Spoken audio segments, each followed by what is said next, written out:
আজকে আমি আঁকবো ওয়াটার কালারে ওয়েট টেকনিকে একটা scenery. So let's start the process and enjoy it.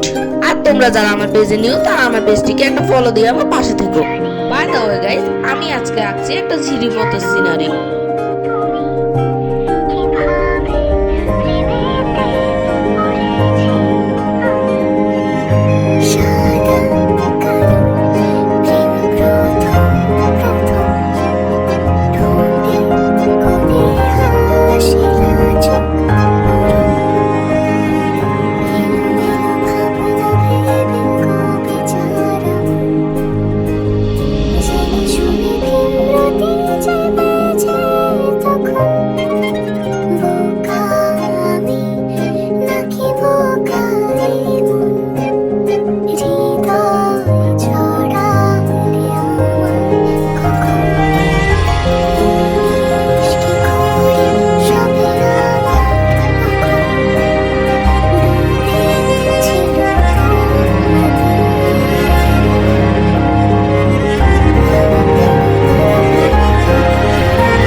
My artwork is complete guys. How is it? Comment down below.